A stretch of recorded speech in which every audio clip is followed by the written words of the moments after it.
Hey guys, this is a recap of the 5th World Chess Champion game between Ding Liren and Gukesh. And so Gukesh started with the white pieces and he played e4. Ding responds again with the French, so it seems like the French is his go-to opening for black. I mean, it could be that this is what he'll play every time Gukesh plays e4. But we'll see, obviously. Probably in some future matches. But Gukesh responds a little differently. So he plays d4, obviously d5, but we get an exchange French.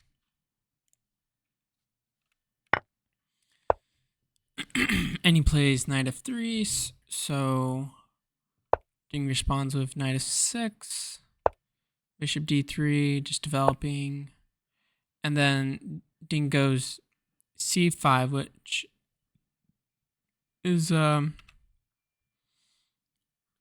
pretty common, but it's a little ambitious of a move, I would say. And Gukesh responds with c3, and we get a little bit of an imbalance in pawn structure as Ding plays c4, kicking the bishop back, and then developing the bishop to d6.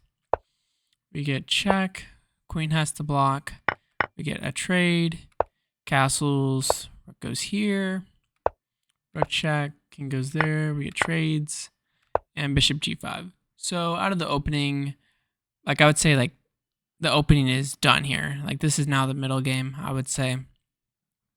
As almost every single piece for white is developed, just like 2 more pieces need to be developed. And Gukesh has a nice advantage, but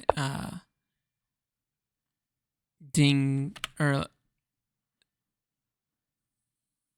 or more like Gukesh just plays solid by developing, so it allows Ding to fight back and basically equalize the game with h6 and knight h5, which is pretty surprising that he played. They were the top engine moves.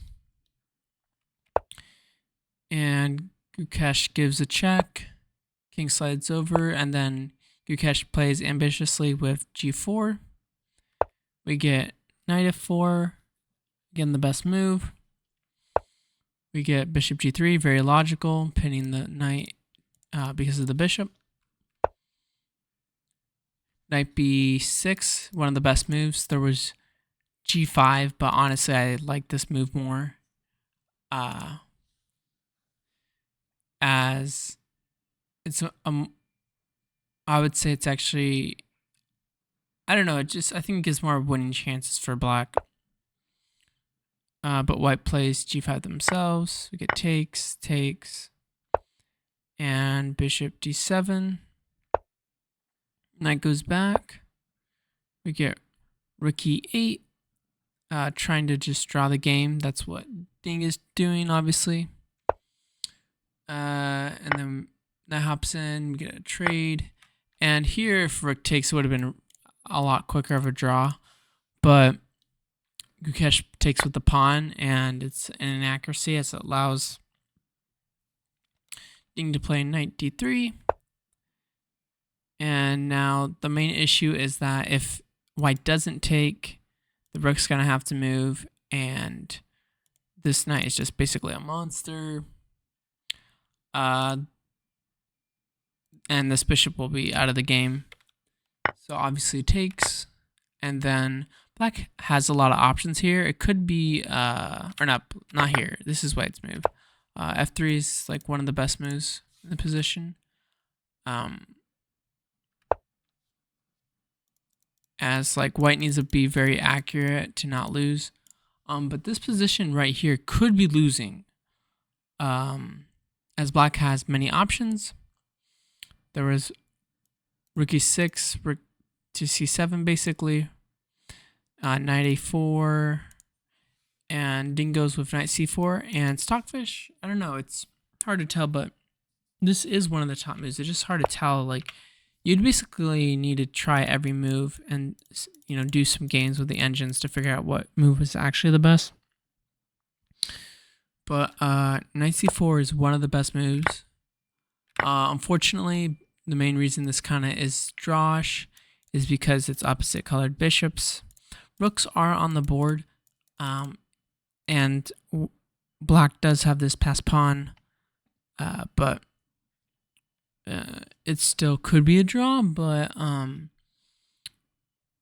gonna do a test with the engines for sure.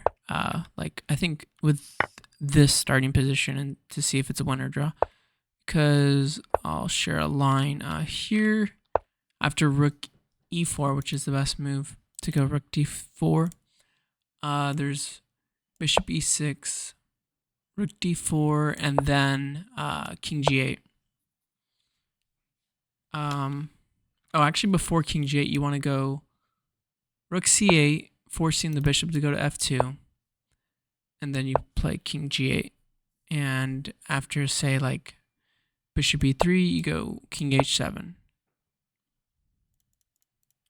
And this is probably like the best attempt for a win with black. Although obviously this is just like a completely engine line. And we'll see again if the engines can win that position. But let's just go back to the game. Trades here, and Ding decides to go bishop c6, which is a good move because he didn't really think he had enough. He didn't think he had an advantage really here. He didn't really see the idea of going rook c5. And again, white can stop that, and if white can stop that with bishop f2, I mean, it's kind of hard to tell that you're better, right? King g8, or I mean, you could go to e7 as well. Like if the reason that king g8 is good, let's say here, I think there's this one, this, and this, right? And even though you're up a pawn, again, it's opposite colored bishop, so it should be a draw. So like again, it's whatever, right? You would have to see this engine line of going to g8 and h7 to actually play for a win. The other ones are just pretty much drawing. But so that's why he went bishop c6. And this move isn't what I'm really disappointed or what's unfortunate about this game. It's mainly after rook d4, because you can't take, because rook d8 first, and you can't stop the pawn basically without giving up a piece. So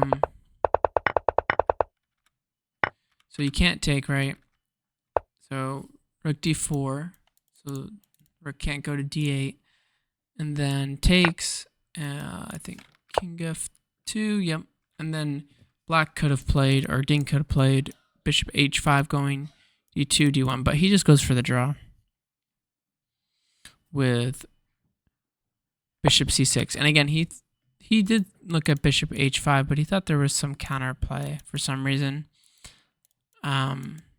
So he just went for the draw, and the draw is that after takes now you can go rook d8 is basically what he wanted. And after here, you just trade everything, and even though you'll lose a pawn, right? Let's see what was in the game. Even though you lose a pawn, right? All of black's pawns will be on light squares, so dark square bishop can't do anything, so it's just gonna be a draw. And yeah, that was the game. So yeah, pretty interesting choice by Gukesh. Exchange. It's a little risky for white just because black can have opportunities to fight back, and if they find some ideas, they can go for a win. Obviously, white has chances too. and Gukesh played ambitiously, and all of it was fine. Only issue was not taking with the rook here. Taking with pawn was just a little inaccurate, but I mean, technically it could be a losing move. There's rook b1 here too, so there would need to be like 2 engine tests. Like first one I'll test is like taking with the bishop. We'll do a game of that, and then we'll test rook b1, and we'll basically find out if it was a losing mistake or not. Obviously, in the game it wasn't a losing mistake, but like at the engine level, we'll see. But yeah, that's going to do it for this video, guys. Thank you for watching, and I'll see you in the next one.